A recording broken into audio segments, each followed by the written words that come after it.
तो hello and welcome guys, स्वागत है आपका हमारे चैनल इंडियस OFT में। आज मैं आपको सिखाऊंगा कक्षा 12वीं का question number 15। Question number 15 solve करेंगे। इससे पहले मैंने 1 से लेकर के 14 तक के प्रश्नों को सॉल्व करके वीडियो अपलोड कर दिया है, जिसका लिंक आपको डिस्क्रिप्शन में मिल जाएगा। आप वहाँ से जाकर चेकआउट कर सकते हैं। ठीक है, तो आज हम बनाएंगे क्वेश्चन नंबर 15।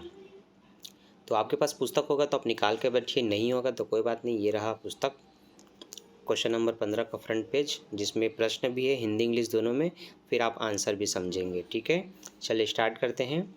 सबसे पहले जब आप लाभ हानि खाता बनाते हैं तो आपको याद होना चाहिए विवरण राशि ये नहीं बदलता, ये ऐसे ही रहेगा। कॉलम है और नाम आपको लिखना है profit and loss appropriation account, या हिंदी में आप लिखेंगे लाभ हानि नियोजन खाता। ठीक है, आगे बढ़ते हैं। सबसे पहले हम पूरे प्रश्न को ध्यान से पढ़ेंगे।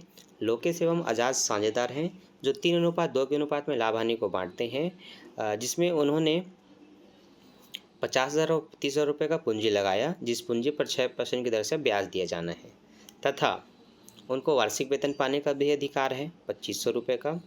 वर्ष 2002 में आजाद का वेतन निकालने के बाद लाभ का हिस्सा 12,500 रुपये बनता है। उसमें लाभ की राशि का 5% कमीशन दिया जाना है मैनेजर को। लाभ हानि नियोजन खाता तैयार कीजिए। ठीक है, चलिए स्टार्ट करते हैं। सबसे पहले हम निकालते हैं पूंजी पर ब्याज। तो पहले व्यक्ति है लोकेश, जिसका पूंजी है 50,000 रुपये। 50,000 का अगर मैं 6% निकालूँ तो मैं लिखूँगा 50,000 गुणित 6/100। अगर आपको ऊपर नीचे 0 या सेम अंक दिखे तो आप काट सकते हैं। तो 2 0 से 2 0 कट गया, यहाँ 2 0 बचा है, मतलब 500 बचा है। 500 को गुणा करना है 6 से, तो नीचे नीचे कटने के बाद ऊपर ऊपर का गुणा होता है। तो 6 पंचे 30 और ये 2 0 को आप उतार लेंगे 6 शून्य 0 6 शून्य 0 करके। तो पहला निकला आपका 3,000, जो कि आपको यहाँ पर स्पष्ट दिख रहा होगा। पहला अमाउंट कितना है हमारा 3,000 रुपये। ओके, अब अगला हम देखते हैं कि हमारा दूसरे का जो इनकम है वो है 30,000 रुपये। 30,000 का भी 6% निकालना, ये हो गया 30,000। यहाँ भी हम लिखेंगे 6/100। 2 0 से 2 0 काट दिया हमने, ये अब 300 बचा है। तो 6 तिया 1,800। ठीक है, 6 तिया 1,800। ये रहा दूसरे का 1,800 रुपये। आप देख सकते हैं दोनों को अगर आप प्लस करेंगे तो ये हो जाएगा 4,800। 3,000 में 1,800 जोड़ेंगे तो 4,800, 4,800 रुपये। ठीक है, तो टोटल आप देख सकते हैं यहाँ पर लिखा है 4,800 रुपये। अब है आज़ाद का वेतन। ठीक, तो आज़ाद का वेतन है कितना? तो आज़ाद का वेतन है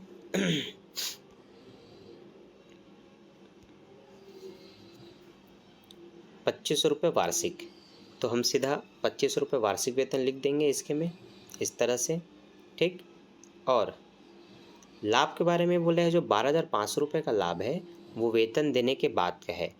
अगर वेतन देने से पहले का जानना होगा तो उस 2,500 को उसमें जोड़ना होगा। जोड़ने के बाद आपको पता चलेगा एक्चुअल में लाभ कितना था। टोटल 15,000 था, जिसमें से ये पहले से निकाला जा चुका था।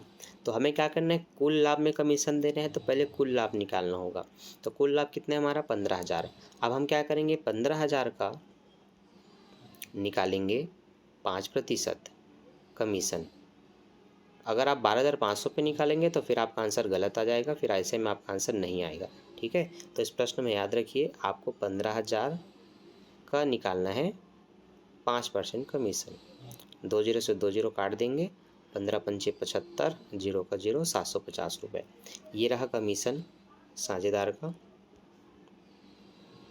750 रुपये। ठीक है, ये तीसरे नंबर पे।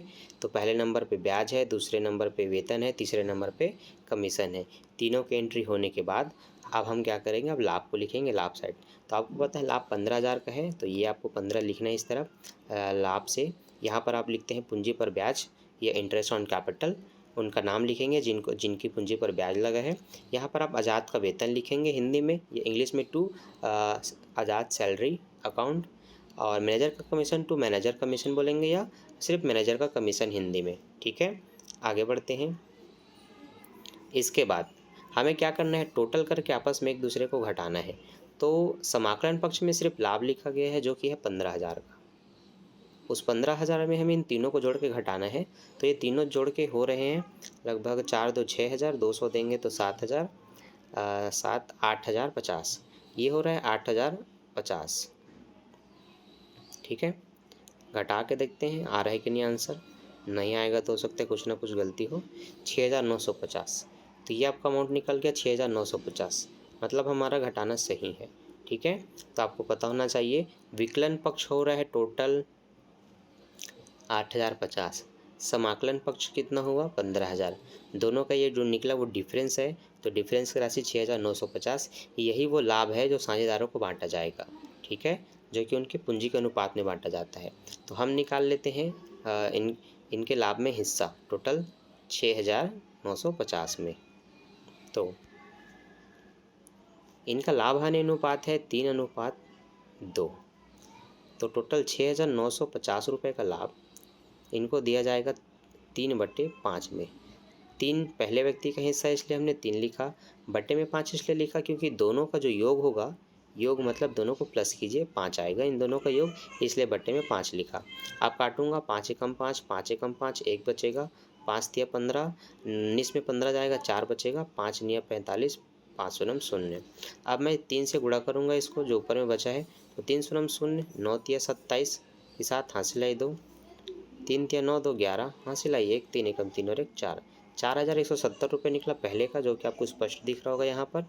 ठीक है, तो ये 4170 रुपये जो कि हमारा भी निकला, ये उसका भी वही है।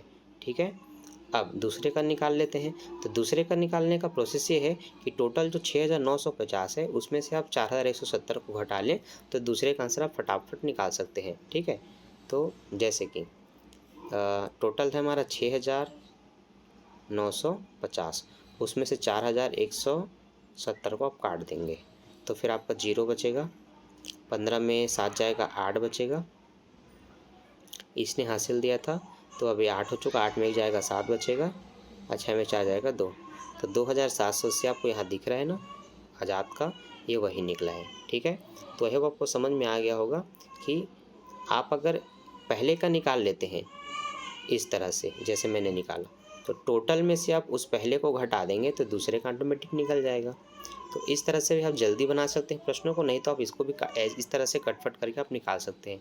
ठीक है, ओके, तो अब हमारा आंसर कंप्लीट है।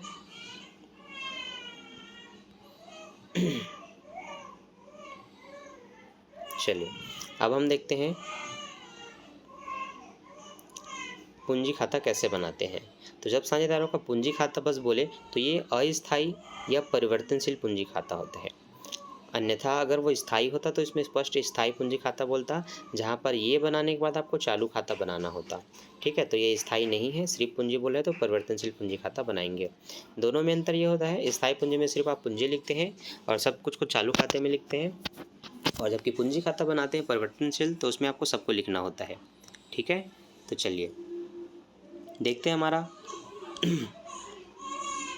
सबसे पहले इसमें लिखना क्या होता है। तो जब आप पूंजी खाता बनाते हैं तो आपको पता होना चाहिए, सबसे पहले आप लिखते हैं पूंजी को, जिसको आप लिखते हैं शेष लाया गया।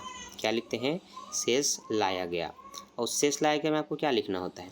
आपको लिखना होता है उनकी पूंजी। तो एक की पूंजी 50,000 है, एक की पूंजी 30,000 है, इन्हीं दोनों को लिखा गया है, यहाँ पर आप देख सकते हैं। ठीक है, उसके बाद पूंजी पर ब्याज जो आपने यहाँ निकाला उसी को आपको यहाँ लिखना है इस तरफ। तो हम लिखेंगे पूंजी पर ब्याज तो पूरा हिंदी में लिखना है पूंजी पर ब्याज या इंटरेस्ट ऑन कैपिटल, पूंजी पर ब्याज, जो कि पहले का निकला था 3,000, दूसरे का निकला था 1,800, ये लिख दिया। ठीक, तीसरा वेतन, तो वही वेतन जो यहाँ 2500 है उसको उठा के यहाँ भी ले आइए, लिख दीजिए सैलरी या वेतन बोल के, और वेतन सिर्फ उसका रहेगा जिसको मिला है। तो किसको मिला है? आज़ाद को, तो ये आज़ाद के में वेतन रहेगा।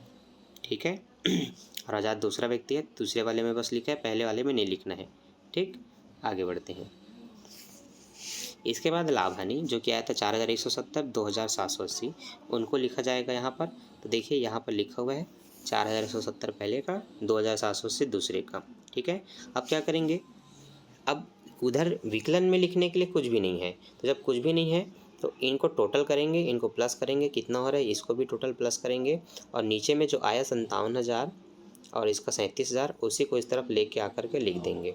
ठीक है, तो बस इतना सही काम है और कुछ खास नहीं। तो आपको क्या करना है, इन सब को टोटल कर लेना है और उसी को इस तरफ लिख देना है। इसको भी टोटल करेंगे और इसको भी इस तरफ लिख देंगे। और इंग्लिश में लिखना है टू बैलेंस शीट और हिंदी में लिखना है शेष ले गए।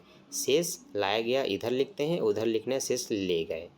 ठीक, तो इस तरह से आपका पूंजी खाता कंप्लीट होता है।